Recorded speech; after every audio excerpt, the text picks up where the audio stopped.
Todavía no amanecía del todo en Culiacán, cuando el sonido grave y constante de los helicópteros comenzó a romper el silencio de la madrugada. En las calles de una colonia popular del poniente de la ciudad, donde la gente suele levantarse temprano para ir a trabajar y donde las rutinas son predecibles, algo completamente distinto estaba a punto de ocurrir. No era un operativo común. No era una revisión cualquiera. Era el cierre de una historia que había estremecido a México entero y que había nacido, irónicamente, en las pantallas de los teléfonos móviles. La captura de los asesinos de la famosa TikToker Nicholet estaba en marcha. Desde hacía semanas, el caso había generado una mezcla de indignación, miedo y preguntas sin respuesta. Nicholet, una creadora de contenido conocida por su estilo cercano, por mostrar fragmentos de su vida cotidiana y por conectar con miles de personas a través de redes sociales, había sido asesinada en un ataque directo que dejó claro que no se trataba de un hecho fortuito. El crimen no solo fue violento, sino también simbólico. Tocó una fibra sensible en una sociedad cada vez más conectada, donde la frontera entre la vida digital y la vida real se ha vuelto cada vez más delgada. Esa mañana del viernes 23 de enero de 2026, la presión acumulada finalmente se transformó en acción. Bajo el mando directo de Omar García Harfuch, un contingente mixto de fuerzas federales y estatales avanzó con precisión milimétrica sobre varios puntos previamente identificados como casas de seguridad. La Secretaría de Seguridad y Protección Ciudadana, en coordinación con la Secretaría de la Defensa Nacional, la Guardia Nacional y la Fiscalía General del Estado de Sinaloa, había trabajado durante días y noches siguiendo pistas, analizando datos, cruzando información digital y vigilando movimientos que, a simple vista, parecían cotidianos. Las viviendas objetivo no eran mansiones ni escondites extravagantes. Eran casas modestas, similares a muchas otras de la zona, pero con señales claras de fortificación improvisada. Rejas altas, cámaras de vigilancia colocadas de manera artesanal, accesos controlados y movimientos extraños a horas poco habituales. Para el ojo entrenado de la inteligencia federal, esos detalles hablaban por sí solos. Allí se escondían quienes creyeron que el anonimato de una colonia popular los protegería. El despliegue fue simultáneo. Mientras los helicópteros Black Hawk sobrevolaban la zona a baja altura, generando un efecto disuasivo inmediato, los convoys tácticos avanzaban por las calles estrechas con vehículos blindados tipo Cougar y Humvees. Todo estaba calculado para evitar fugas, para cerrar cada posible vía de escape y para reducir al mínimo cualquier riesgo para la población civil. El objetivo era claro: detener con vida a los responsables materiales del homicidio de Nicholet y asegurar todas las pruebas necesarias para sostener el caso ante la justicia. Dentro de las casas de seguridad, los sospechosos no estaban desprevenidos. Tenían armas listas, vehículos preparados y rutas de escape planeadas. Sin embargo, lo que no tenían era margen de maniobra. Los drones de vigilancia ya transmitían imágenes en tiempo real a los centros de mando, mostrando cada movimiento, cada intento de reacción. Las brechas se realizaron de manera casi simultánea en distintos puntos. Granadas de aturdimiento marcaron el inicio de la irrupción táctica, y en cuestión de minutos, la situación quedó bajo control. No hubo un enfrentamiento prolongado. Apenas un breve forcejeo en uno de los domicilios, rápidamente neutralizado por los elementos federales. Los tres principales sospechosos, identificados como los autores materiales del crimen, fueron asegurados en el lugar. Junto a ellos, dos cómplices logísticos que se encargaban de la vigilancia previa, los traslados y la coordinación básica de la operación criminal. Todos esposados, todos bajo custodia, todos sorprendidos por la rapidez con la que se cerró el cerco. Mientras los detenidos eran asegurados, otro equipo comenzaba el trabajo que muchas veces pasa desapercibido, pero que resulta fundamental: el cateo minucioso de los inmuebles. Cada habitación, cada cajón, cada objeto era revisado y documentado. Lo que encontraron confirmó las sospechas y fortaleció la narrativa del caso. Armas de fuego utilizadas en el crimen, entre ellas pistolas calibre 9 milímetros con cargadores extendidos, un rifle tipo AR-15 modificado y revólveres calibre 38, algunos con los números de serie limados para dificultar su rastreo. También se aseguraron vehículos directamente vinculados al homicidio. 2 motocicletas y un sedán compacto con placas alteradas, ya identificados previamente mediante cámaras de la ciudad y análisis de geolocalización. Estos vehículos habían sido clave tanto para el seguimiento de la víctima como para la huida posterior al ataque. Cada uno representaba una pieza más del rompecabezas que ahora comenzaba a encajar. Uno de los hallazgos más relevantes se dio en el ámbito digital. Celulares, tabletas y computadoras portátiles fueron asegurados y puestos bajo resguardo de peritos especializados. En ellos encontraron videos de reconocimiento previo de Nicholet, conversaciones en aplicaciones de mensajería encriptada como Signal y Telegram, y evidencias claras del seguimiento constante que se le hacía a través de redes sociales. El crimen no fue improvisado. Fue planeado, observado y ejecutado con frialdad. Entre las prendas aseguradas había capuchas, guantes, mochilas y ropa utilizada el día del ataque.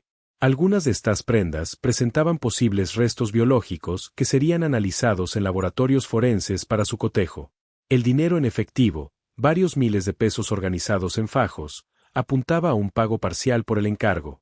No se trataba de una gran fortuna, sino de la cantidad suficiente para ejecutar un trabajo que, para esta célula, era uno más dentro de una lista de cobros y amenazas. También se localizaron identificaciones falsas y libretas con anotaciones. Listas de nombres, montos, fechas y referencias a otros trabajos realizados o pendientes. Todo indicaba que se trataba de una célula local dedicada al cobro de piso, ajustes de cuentas y amenazas, que había encontrado en el entorno digital una nueva forma de identificar y seguir a sus objetivos. Mientras tanto, afuera, las calles permanecían acordonadas con cintas rojas y amarillas. Vecinos observaban desde la distancia, algunos con sorpresa, otros con resignación, conscientes de que la violencia muchas veces se esconde a plena vista. Elementos de la Guardia Nacional y de la Secretaría de la Defensa Nacional trasladaban las evidencias hacia camionetas blindadas, siguiendo protocolos estrictos. Los detenidos, con los rostros cubiertos, eran subidos a unidades oficiales bajo fuerte escolta, mientras los helicópteros continuaban sobrevolando la zona para garantizar un traslado seguro hacia instalaciones federales. Este operativo no fue producto de la casualidad. Fue el resultado de una estrategia de inteligencia que entendió algo fundamental. Los crímenes de alto impacto mediático ya no solo se planean en la calle, sino también en el mundo digital.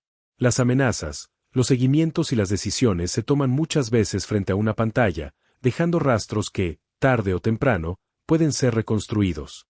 En el centro de esta operación aparece una figura que ya se ha vuelto recurrente en este tipo de historias. Omar García Harfuch. Su nombre, para muchos, se ha convertido en sinónimo de operativos de alto perfil, de golpes directos contra la impunidad y de una forma de actuar que prioriza la inteligencia sobre la improvisación. En este caso, su liderazgo fue clave para coordinar a las distintas fuerzas y para enviar un mensaje claro: ningún crimen, por mediático que sea, quedará sin respuesta. Y aquí vale la pena detenernos un momento.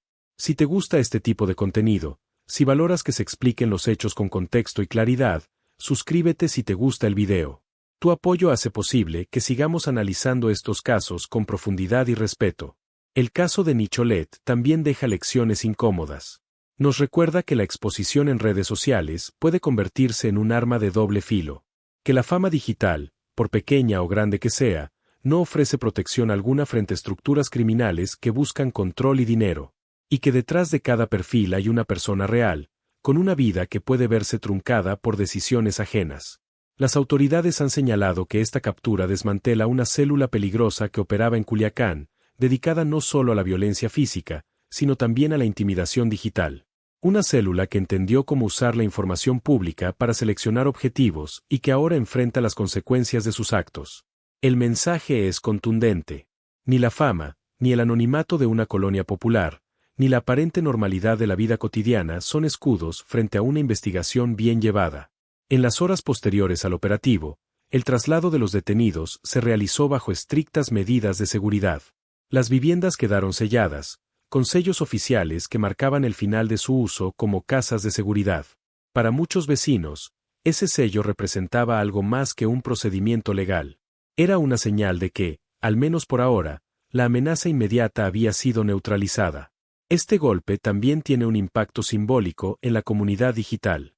Durante semanas, seguidores de Nicholet exigieron justicia, compartieron su historia y mantuvieron vivo el caso. Hoy, esa presión social encuentra una respuesta concreta. No devuelve la vida perdida, pero sí establece un precedente importante. La violencia contra figuras públicas en redes sociales no será tratada como un daño colateral inevitable. A medida que el caso avance en los tribunales, las pruebas aseguradas jugarán un papel central. Los dispositivos electrónicos, las armas, los vehículos y los testimonios permitirán reconstruir no solo el cómo, sino también el por qué. Y esa reconstrucción será clave para evitar que historias similares se repitan. Porque este no es solo un caso más. Es un reflejo de una realidad compleja, donde el crimen organizado se adapta, aprende y utiliza nuevas herramientas. Pero también es una muestra de que el Estado, cuando actúa de manera coordinada y estratégica, puede responder con eficacia. Al final del día, lo que queda es una mezcla de sensaciones. Alivio por la captura de los responsables. Tristeza por una vida que ya no está. Y una pregunta que sigue flotando en el aire: ¿qué tanto estamos dispuestos a cambiar como sociedad para reducir estos riesgos? Esa respuesta no depende solo de las autoridades, sino también de todos nosotros.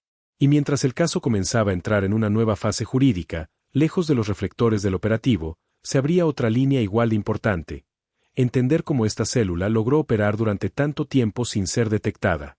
Las investigaciones posteriores revelaron que no se trataba de improvisados ni de delincuentes aislados.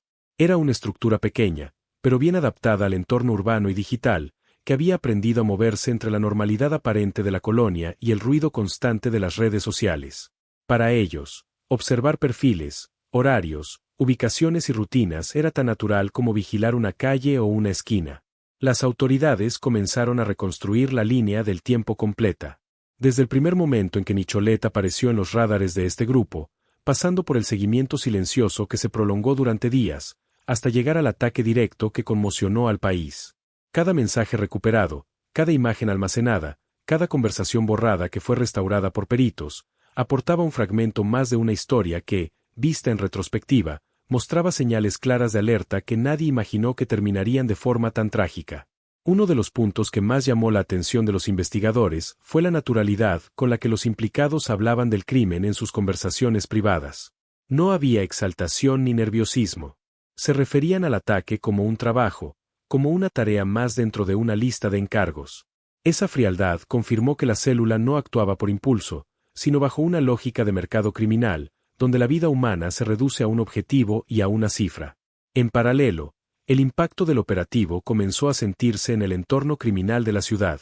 Informes de inteligencia detectaron movimientos inusuales, cambios de rutinas, abandono de otros puntos de operación y un silencio repentino en canales de comunicación que antes estaban activos. La captura de los asesinos de Michelet no solo desarticuló una célula, sino que envió una señal clara a otras estructuras similares que operaban bajo esquemas parecidos. El mensaje era evidente: la vigilancia digital también deja huella, y esa huella puede llevar directamente a una celda. En los días siguientes, la figura de Omar García Harfuch volvió a aparecer en reportes, análisis y conversaciones públicas. Para muchos ciudadanos, su presencia representaba una sensación de control en medio del caos. Para otros, era la confirmación de que el Estado había decidido no soltar este caso hasta llegar a las últimas consecuencias.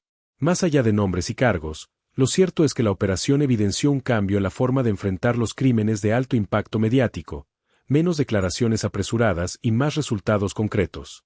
El caso también abrió un debate necesario sobre la seguridad de los creadores de contenido. Michelet no era una figura rodeada de escoltas ni de lujos excesivos. Era una joven que compartía fragmentos de su día a día, como lo hacen miles de personas. Sin embargo, esa cercanía con su audiencia fue utilizada en su contra. La investigación demostró que gran parte de la información usada para localizarla provenía de publicaciones públicas, historias aparentemente inofensivas y comentarios que, vistos de forma aislada, no representaban ningún riesgo.